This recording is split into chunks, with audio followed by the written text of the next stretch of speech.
so the story, basically, I'm going to go a little back. Last year in 2021, September,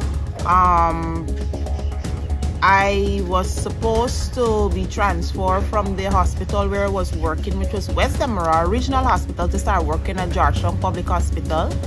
I was never given a placement letter from the Ministry of Health to go to Georgetown Public Hospital to work. It was all spite and a big conspiracy. The letter was deliberately withheld from me by well, government officials. I would have already stated this in previous stories before.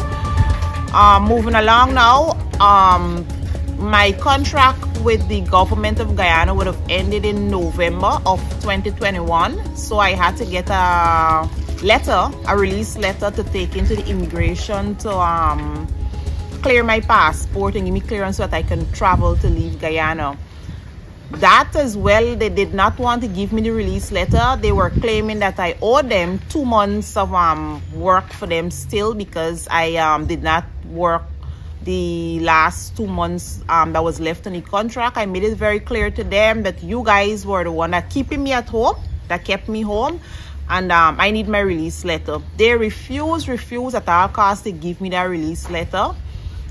They had me home for 6 months. They were still sending through my salary, despite I was running to them every single month, pleading with them for the placement and to go to GPHC to work.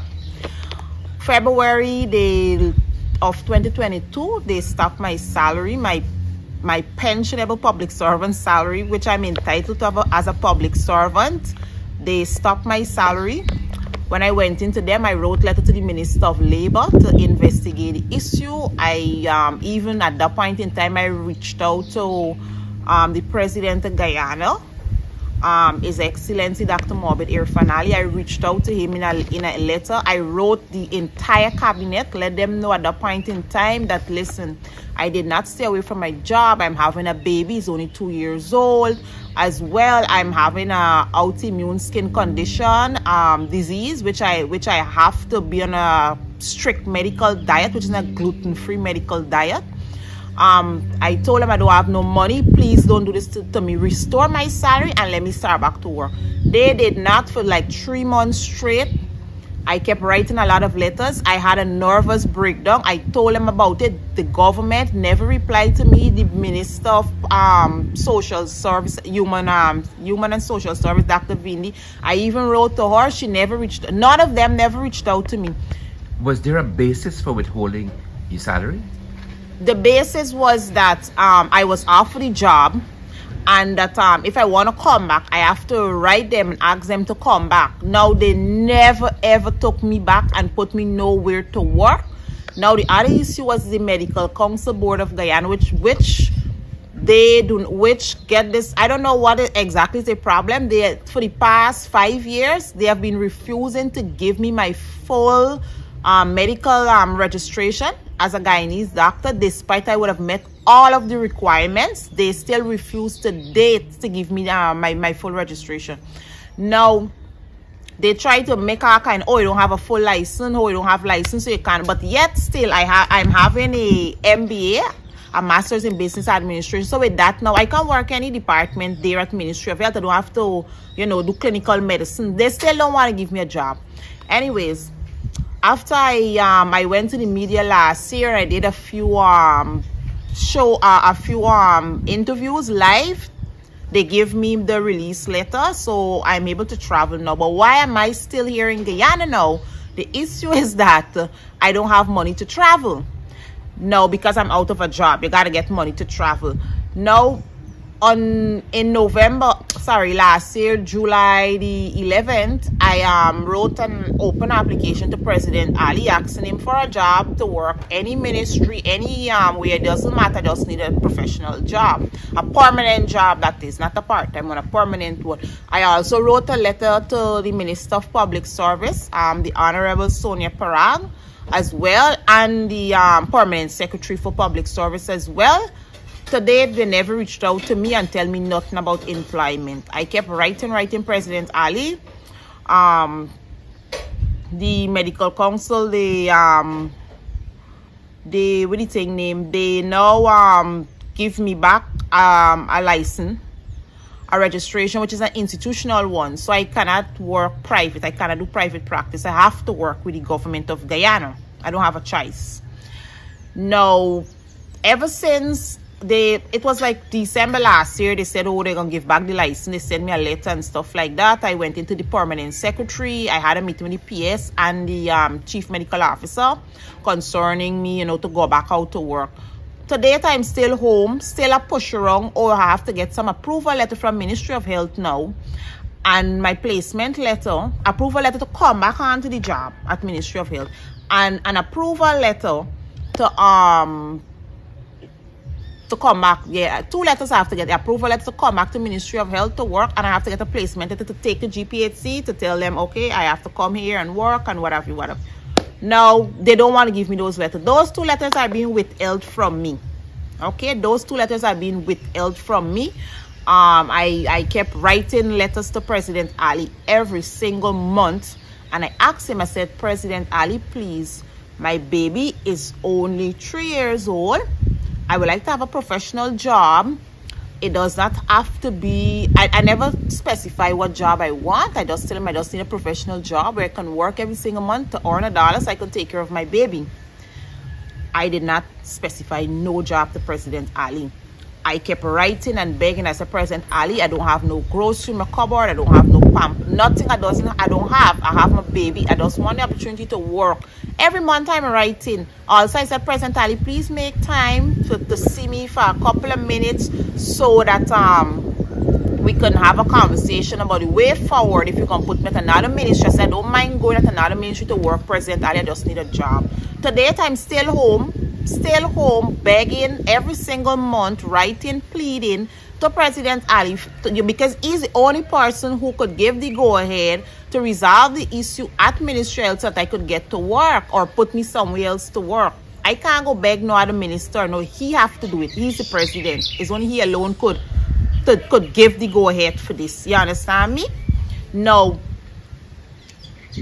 I kept Monday, I went there, I kept asking to see him. Nobody don't want me to see him. It's just a back and forth all the time. Just before we get there, I just want to be clear to our viewers. You qualified as a medical doctor in Cuba. You qualified, you graduated. Yes. In addition to that, you went on and did your MBA.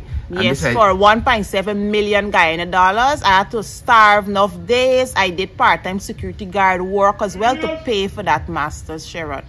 And this is a master's in? Business administration. Business administration. Yes. And then you can't find work. I cannot find no work in my own country.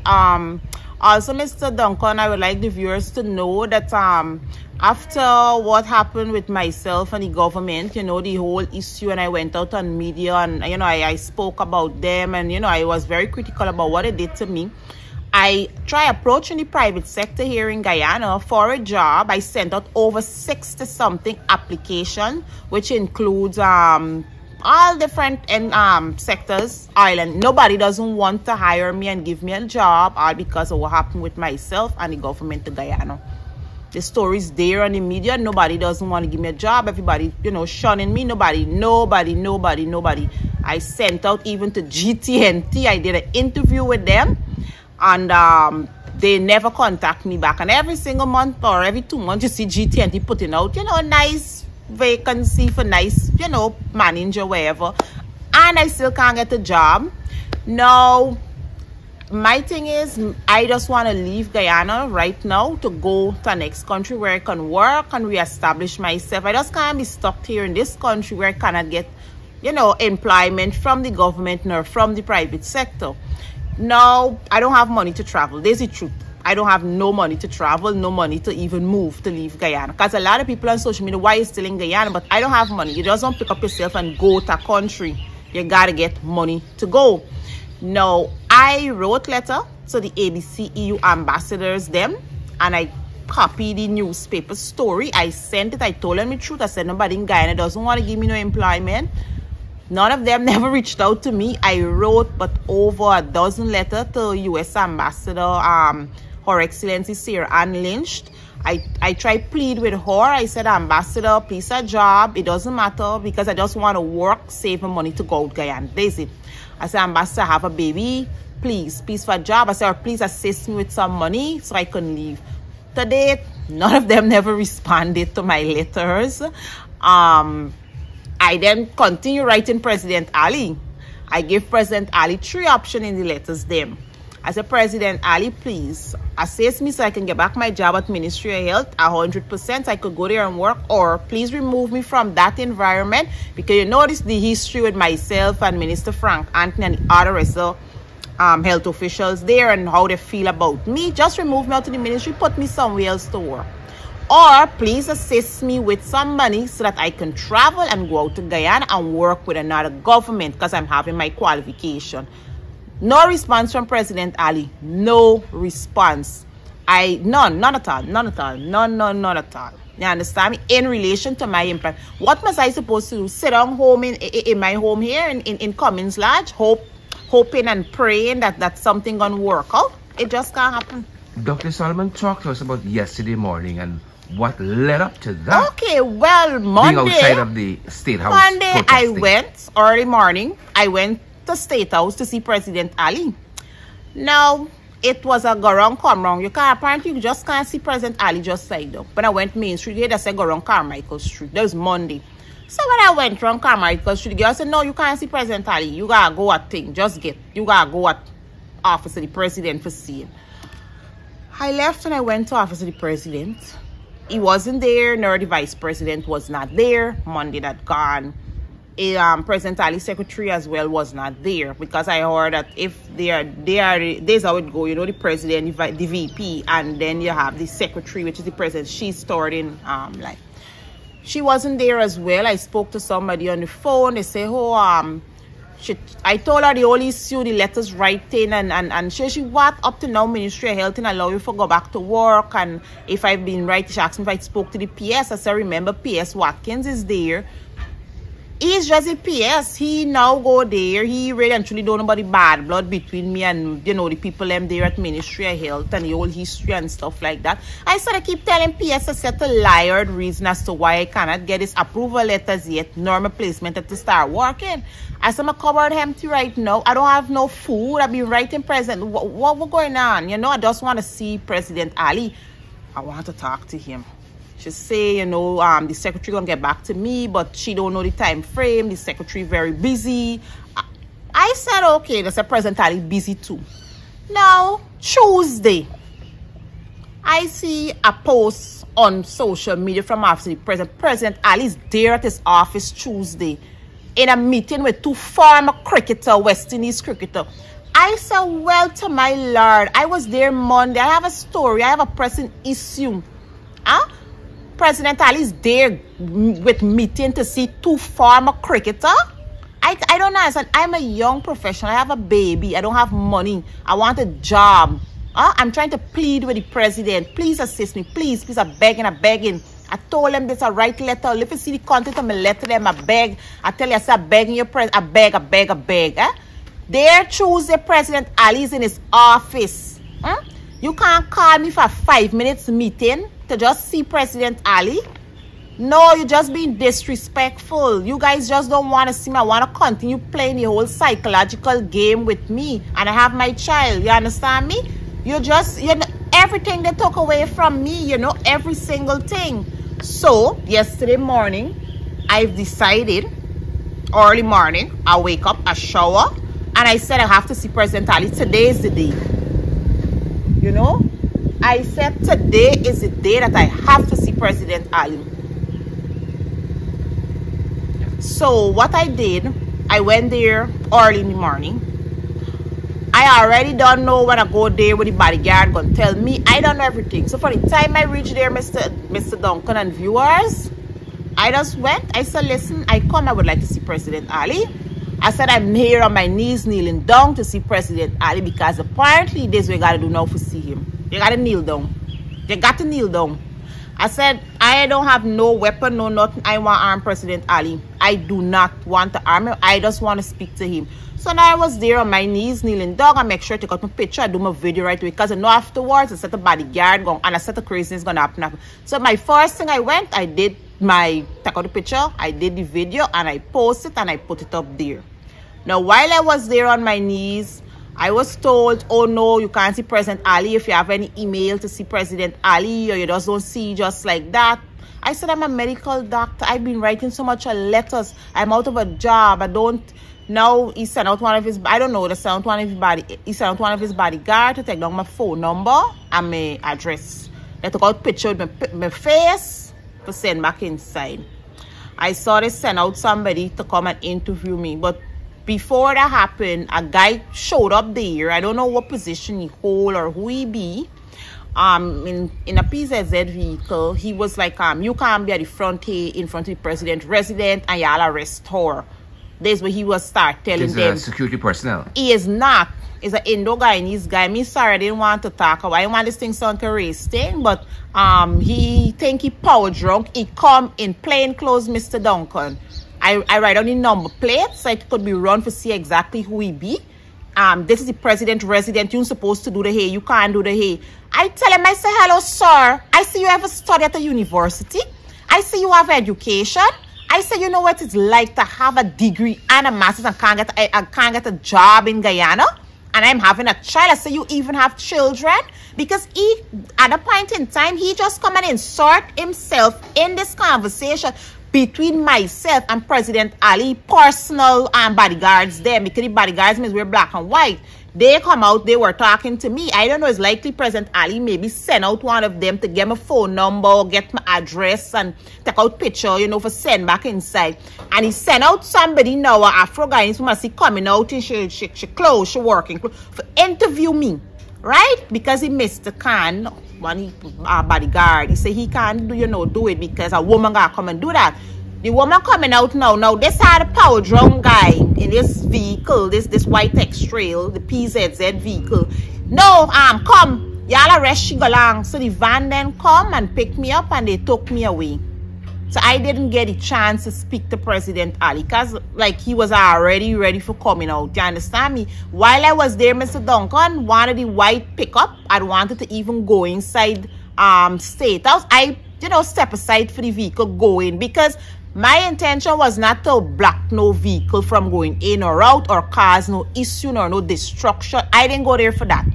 My intention was to see President Ali, to let him know what I've been going through and these letters, what I've been writing to him, and I didn't get no response up to now. So you left your number and so on. Have you been in no, nobody never called or emailed me. This is what, since Monday they collect, they have all my information there.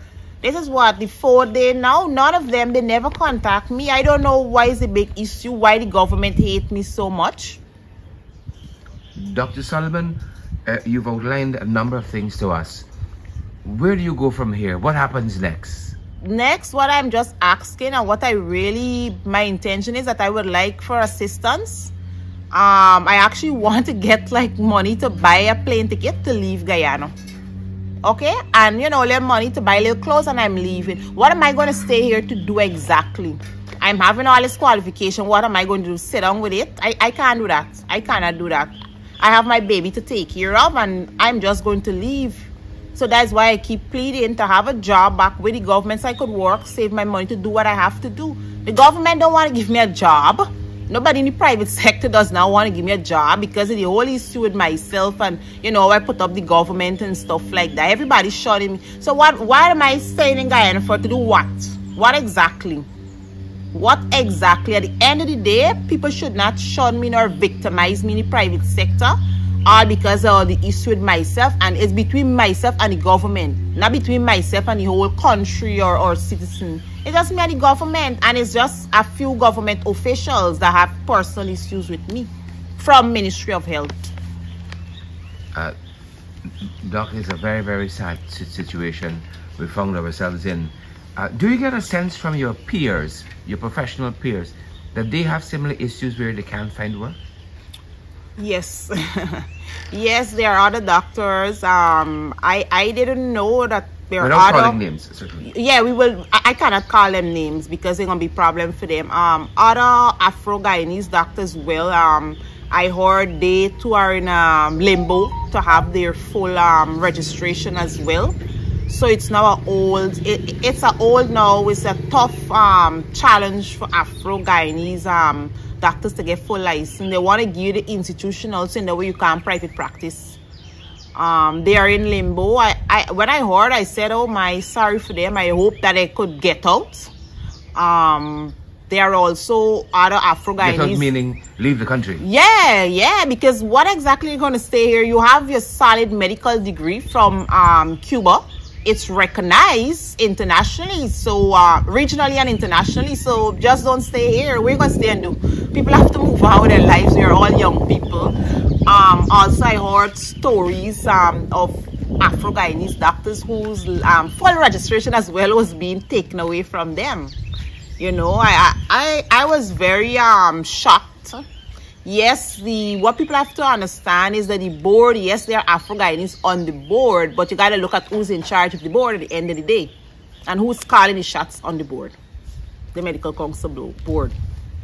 You have Afro-Guyanese doctors there, but they're just there, you know, as a for formality's sake. Because I could tell you how it usually go. They usually try to bring wrong and come wrong with your story.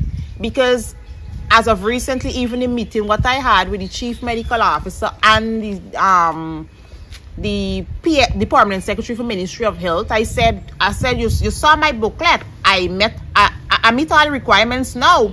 And then he's trying to tell me that I cannot get my full license because of one comment being made in my booklet by a consultant. There's just a comment. I passed the rotation. I passed it. There's just a comment. So you're now withholding my license. Don't want to give me full license because of a comment. That don't make sense. It just don't make sense. Dr. Solomon, you have a lot of challenges. But you seem to be still, you know, in high spirits and very because optimistic. I'm a baby, I have to live for my child. Yeah, the question I was going to ask, what drives that, you know, you to keep pushing forward? I think you've answered What drives me is the fact that I'm having a baby boy. He's only 3 years old of age. And my son deserves to live the good life like other Guyanese children as well. If you notice, all the big ones' children, they're going to nice, fancy private school and these things. I want a good life for my child too. I want my child, I must be able to work and send him to a nice private school as well. You know, they don't send their kids, when you look at for primary education, they don't send their children to government school. For secondary, yes, they will. You know, once they get a senior secondary, they will send them. They usually send them to government school for the secondary education. But when it comes to primary, it's private. All of the big ones, kids go private school. So why is it my child too can't go to a nice fancy private school? I'm a medical doctor. I'm young. You understand me? I want my child to have a good education and a good life. You know. Last Christmas I gone, I even write President Ali. I told him I said I don't have nothing, and he never even look out, you know, for send nothing for my son. I'm his mom. Yeah, people keep asking, oh, what is child father day? It's two people make the baby. I mean, it's two people, right? You don't expect everything. I must be pressuring the people by child for mind the child 100%. It's my baby too. I have to put, you know, I have to do my part as his mom. Yeah, his father buys something for him, and yeah, his father usually care for him. But I have to care for my child too as well. You know, it's two people make the baby. It's not one alone. You know, and Christmas, just, you know, my best friend, you know, this how come I got money to buy the toy for the child, my son. You know, a toy from his mom, you know. So, my other drive too is, I mean, I come from a very poor family. My mom did security guard work. She did a lot, you know, to educate myself and my brother, Mr. Sherrod. And I want to be able to do things for my mom, you know, when it's mommy bored, I must give her certain things and these things. And I'm now working. It's very painful now. Mommy still have to, she tries her best, you know, to cook and, you know, do what she can do for me. And mommy still got to pay my light bill. And this should never happen. This should never happen, Sherrod. Never happen. You know, I grew up as well with my grandmother. you know, she now got to take her pension money for assist me in certain way, and that should never happen. You know, I'm a young professional, I'm healthy, you know, and I'm having all these qualifications, you know, to what, catch dust. You know, so I just want to leave the country, and this my intention. Definitely, you know, so it's just assistance to get money to buy my plane ticket. It's very expensive, you know. When I went there, the girl was like 300 and something thousand. I said, what? Yeah, to get the ticket money and get a little clothes, and I got my way. You know, that's it for me. Dr. Solomon, you went to see President Ali yesterday. Had you had an opportunity to see him and talk with him, what would that be the one thing you would say to him about this whole matter? That I'm very disappointed in him as the president and his government. I'm very much so disappointed. Trust me, Cheryl, I'm disappointed as a young professional. No young professional in this country should not have to go through this, forget a job, you know. And no single mother as well who's willing to work and have quality. They should never have to go through this. Never, never, never. And with this big fancy budget, you know, like we're telling people the budget big. Yeah, the budget big. So why is it I gotta be on my knees in front of your resident, you know, begging and pleading to see you, you know? This thing, President Ali, you already know the situation, that, you know, the big drama with me and the people at health. Why you still keep me there? Take me out from the environment, put me somewhere else so I can work, you know? Just the one thing I want to say, President Ali, like, also, I would ask you, I would ask you for the little money. Why, please assist me with the cash. Please assist me with the money, what I keep asking you for, so I can catch my plane and go my way in peace. I'm gonna leave. Dr. Solomon, people who are wishing to make contact with you, how can they do so? Okay, so my phone number, it is 680-6122. 680-6122. Or on my Facebook as well, you can send me a message on Messenger, because that's how, you know, a few messages I actually get to receive as well on my Messenger. Well, professional persons who may want to email me, you can email me on solomonberysha@gmail.com. That is SOLOMONBERYSHA. All of that is common at gmail.com. Dr. Berysha Solomon, again, thank you so much for spending this time with us. Thank you very much for coming here.